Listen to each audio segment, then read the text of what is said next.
Hello everyone and welcome back to the channel. Today's MTG box analysis will focus on the opening of a Murders at Karlov Manor play booster box that took place on February 21st, 2024.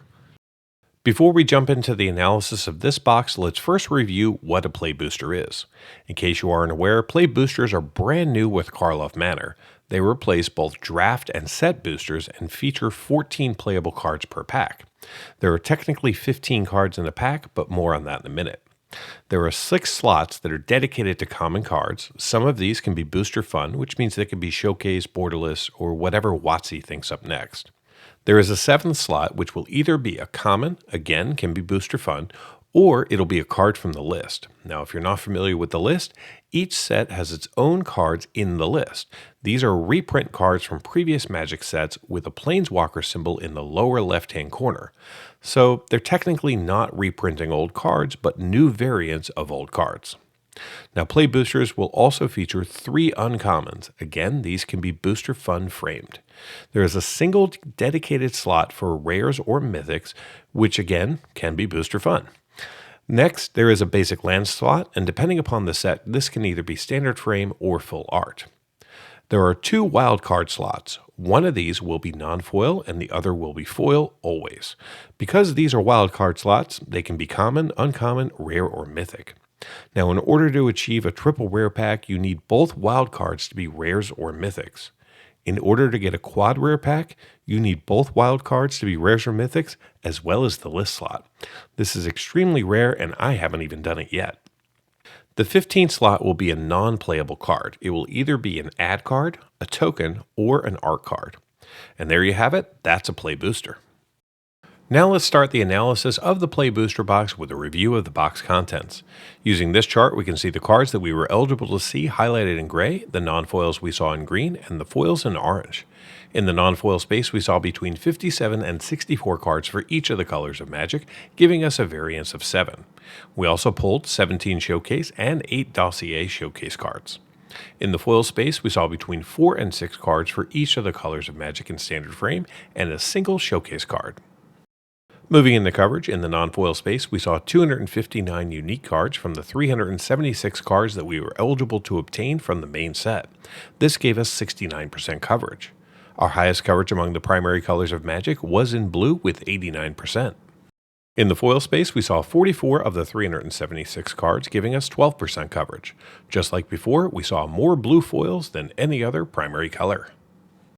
Pivoting to coverage by rarity, in today's box we saw every single common and 88% of the uncommons that we were eligible to see in non-foil. We also picked up 41 of the 110 rares for 37% coverage and 6 non-foil mythics for 15% coverage. In the foil space, we saw 24% of the commons and 9% of the uncommons, and we picked up 3 foil rares good enough for 3%. Unfortunately, we did not see any foil mythics in today's box.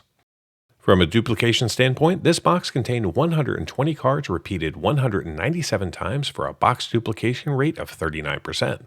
Surprisingly, we only saw playsets of 7 common cards in the box. Before getting into the value of today's play booster, let's take a look at the current value of the set. Now, this chart displays all 376 cards that you can pull from a play booster pack using non-foil market prices as of February 20th, 2024. Currently, the set features 9 cards valued over $10, with Delny Streetwise Lookout holding the top spot with a market value of $19.15 for the standard frame version. The set also has 18 cards valued between $5 and $10, and 52 cards in the $1 to $5 range. The other 297 cards are valued under $1. A full set of all 376 cards in non-foil has a market value of $430.48. Now let's recap the actual observed value that we saw in today's box, starting off with a look at the non-foils. We ended up seeing 2 of the 9 non-foils valued over $10, which include the Ansrag, the Quake-Mole valued at $12.79, and the Leyline of the Guild Pack valued at $15.68. We also saw 6 of the cards in the $5 to $10 range, including 4 of the brand new Surveil lands. Finally, we saw 18 cards valued between $1 and $5, but the other 430 non-foils in the box are valued under $1. In the foil space, we really only saw 1 card of note, and that was the War Leader's Call in standard frame, valued at $10.90. The other 43 foils in the box were valued under $1. In today's box, we saw 4 cards from the list. The standout among them was the Reality Sculptor from Onslaught, boasting a market value of $1.92. Regrettably, none of the 10 cards featured from the special guest subset showed up today. For those of you unfamiliar with the special guests, they were initially introduced in the Lost Caverns of Ixalan set and consisted of 18 cards. The Murders at Karlov Manor introduces an additional 10 cards to this list. Similar to the actual list, the cards are set specific. This means that iconic cards like Mana Crypt can only be found in the Lost Caverns of Ixalan. In contrast to set boosters, where an art card was guaranteed in every pack, play boosters feature fewer art cards, competing with tokens for a single slot. In this particular box, we encountered 15 art cards, with 4 of them bearing the gold stamp or signature. Despite Karlov Manor reducing the number of art cards from 81 to 49, none of our 4 signed art cards hold a value above 50 cents. So how did this box perform?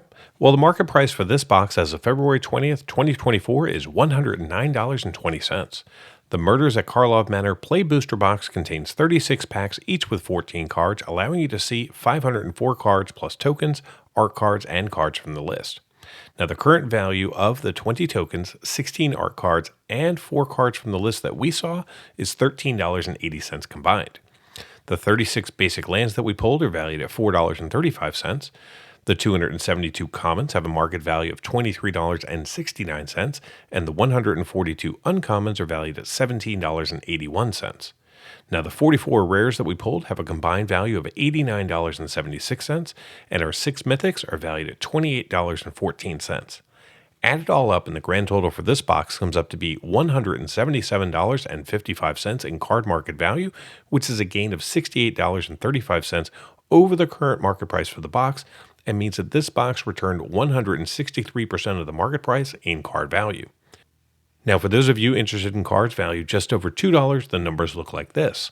In total, we saw 19 cards valued over $2 in this box, and they have a current combined value of $114.22, which means that those 19 cards represent 68% of the total box value, but 105% of the market price for the box, which is great. Anytime you can beat the price that you paid in cards valued over $2, you've got yourself a good box. Thank you so much for watching. Be sure to subscribe to the channel, as I've got a pretty impressive Lord of the Rings collector booster box coming this Friday. Until next time, do something amazing. Get early access to videos, download the analysis for every box open on the channel, and personally DM me, just like these fine people, all by becoming a member of the channel through YouTube or over at mtgboxanalysis.com. You'll find links in the description. Until next time, do something amazing.